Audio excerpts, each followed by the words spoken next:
बोलो भोलेनाथ भगवान की जय, माता पार्वती नंदी बाबा की जय। श्री शिवाय नमस्तुभ्यम, श्री शिवाय नमस्तुभ्यम, श्री शिवाय नमस्तुभ्यम। भक्तिगण भगवान शिव कथा की रसतत्व का ध्यान से श्रवण करें एवं भगवान शिव पर दृढ़ भरोसा करें। आपके समस्त कार्य भगवान शिव की कृपा से निश्चित पूर्ण होंगे, इसमें संदेह नहीं है। बोलो भोलेनाथ भगवान की जय, माता पार्वती नंदी बाबा की जय। श्री शिवाय नमस्तुभ्यम, श्री शिवाय नमस्तुभ्यम, श्री शिवाय नमस्तुभ्यम। अथ पंच त्रिंशो अध्याय विवस्वान एवं संज्ञा का वृतांत वर्णन पूर्वक अश्विनी कुमारों की उत्पत्ति का वर्णन। सूत जी बोले, महर्षि कश्यप से दक्ष पुत्री आदित्य में विवस्वान उत्पन्न हुए। उनकी पत्नी त्वष्टा पुत्री देवी संज्ञा हुई, जो सुरेणु का नाम से भी विख्यात है। रूप एवं से सम्मानित वह संज्ञा अपने पति के असहिष्णु तथा दुस्साह तेज से संतुष्ट नहीं हुई। तब अत्यंत तेजस्वी सूर्य के उस तेज को सहने में असमर्थ वह सुंदरी जलती हुई अत्यंत उदग्नि हो गई। फिर इसे आदित्य ने इस संज्ञा से 3 संतानें उत्पन्न की। सर्वप्रथम श्राद्ध देव प्रजापति मनु हुए। उसके अनंतर यम और यमुना ये दोनों जुड़वे पैदा हुए।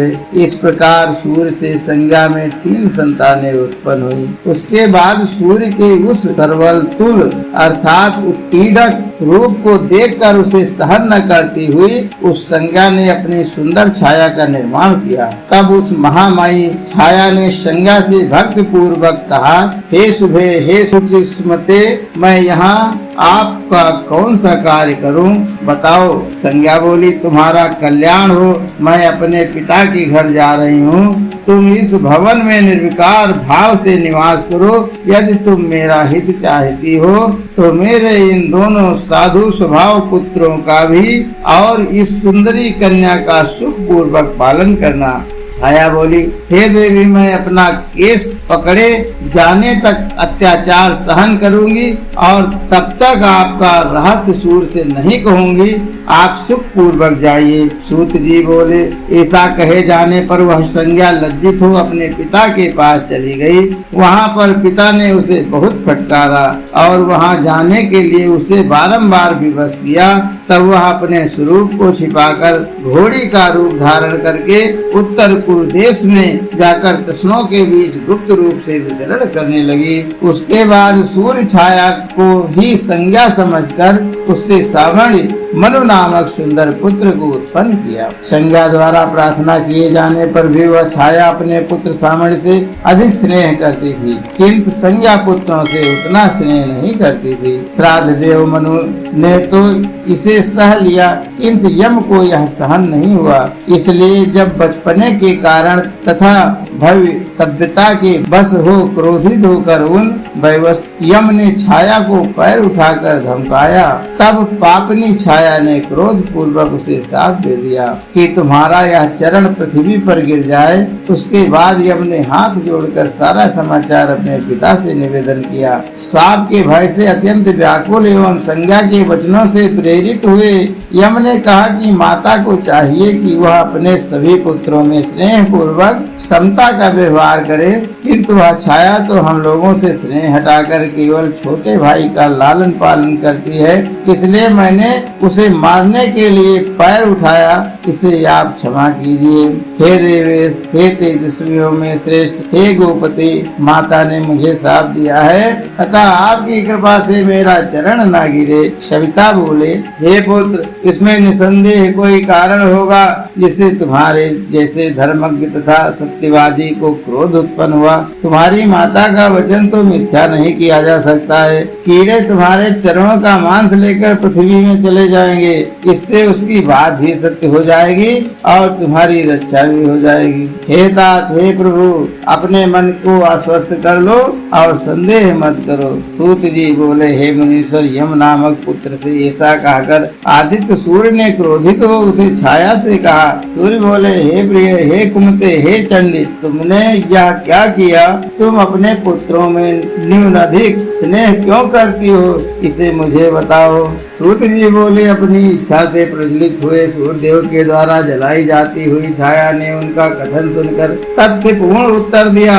तब सूर्यदेव ने उसे सांत्वना प्रदान की। उसकी बात सुनकर सूर्य त्वष्टा के पास गए और उन्होंने उनसे पूछा कि संज्ञा कहाँ है। तब त्वष्टा ने सूर्य से कहा। त्वष्टा बोले, आपके अत्यंत तेज से जलती रहने के कारण उसे आपका यह रूप अच्छा नहीं लगता है, अतः उसे सहन न करती हुई वह तृणों से भरे वन में निवास करती है। हे गोपते, योग बल से युक्त तथा योग का आश्रय लेकर स्थित वह संज्ञा प्रशंसनीय है। हे देवेश, अपनी बात कहकर आप अनुकूल हो जाइए। अब मैं आपके रूप को मनोहर बना देता हूँ। सूत जी बोले, यह सुनकर विवस्वान सूर्य का क्रोध दूर हो गया। तब त्वष्टा मुनि ने शान पर स्थापित कर उसके तेज को छीन लिया। इसके बाद उसके तेज को छील दिया। इसके बाद तेज के छील दिए जाने से उनका रूप मनोहारी हो गया। तब त्वष्टा ने उसके रूप को अत्यधिक सुंदर बना दिया। तब वे अति शोभित होने लगे। इस प्रकार सूर्यदेव ने योग में स्थित होकर अपने नियम और तेज के कारण संपूर्ण प्राणियों द्वारा अपराजेय अपनी भार्या को देखा। तब अश्व का रूप धारण कर सूर्य संग की इच्छा से वहां पहुँचे। हेम ने तब संग के लिए चेष्टा करते हुए सूर्य को देखकर पर पुरुष की शंका से युक्त संज्ञा ने उनका शुक्र मुख से लेकर नासिका में धारण कर लिया। उससे वैद्यों में श्रेष्ठ युगल अश्विनी कुमार देवता उत्पन्न हुए। वे दोनों अश्विनी कुमार नासत्य अथवा दस्त्र कहे गए हैं। उसके बाद सूर्य ने उनको अपने मनोहर रूप का दर्शन कराया। तब आत्म स्वरूप अपने पतिदेव को आदर पूर्वक देखकर वह संज्ञा प्रसन्न हो गई। उसके बाद प्रसन्न मुख वाली वह सती पति के साथ अपने घर चली गई। इस प्रकार दोनों स्त्री पुरुष प्रीति से युक्त हो पहले से अधिक प्रसन्न हो गए। माता के तिरस्कार रूप उस कर्म से अत्यंत व्यथित धर्मराज यम धर्म पूर्वक प्रजाओं को प्रसन्न करने लगे। उस कर्म से महातेजस्वी धर्मराज को पितरों का अधिपत्य तथा लोकपाल का पद प्राप्त हुआ। तपोधन सामणी को भी प्रजापति मनु का पद प्राप्त हुआ। वे अपने उस कर्म से वैवस्त मनु के बाद सामणी मनवंतर के मनु होंगे। वे प्रभु आज भी सुमेरु पर्वत पर घोर तप कर रहे हैं। लोक में उन्हें मनु कहा जाता है और सामण भी कहा जाता है। उन दोनों से छोटी सी यशस्विनी कन्या यमी थी। वह नदियों में श्रेष्ठ लोक पावनी यमुना हुई। जो देवगणों के जन्म के इस आख्यान का श्रवण करता है अथवा स्मरण करता है, वह आदत ग्रस्त होने पर भी उससे मुक्त हो जाता है और महान यश प्राप्त करता है। बोलो भोलेनाथ भगवान की जय। माता पार्वती नंदी बाबा की जय। श्री शिवाय नमस्तुभ्यम, श्री शिवाय नमस्तुभ्यम, श्री शिवाय नमस्तुभ्यम। तेरे बिना ना हिले एक भी लेते हैं सांस, तेरी कृपा से तनु तनु। बखान क्या करूं मैं राखों के ढेर का, तिपटी भभूति में छुपा खजाना कुबेर का। हे गंगाधार मुक्ति द्वार ओंकार तू, भोले ओंकार तू। आया शरण तिहार शंभु तार तार तू, आया शरण तिहार शंभु तार तार तू। हर हर महादेव, हर हर महादेव, हर हर महादेव।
ओम हरे हरे हरे महादेव।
कर्पूरगौरं करुणावतारं सुधारसारं भुजगेन्द्रहारं सदा वसन्तं हृदयारविन्दे भवं भवानी सहितं नमामि।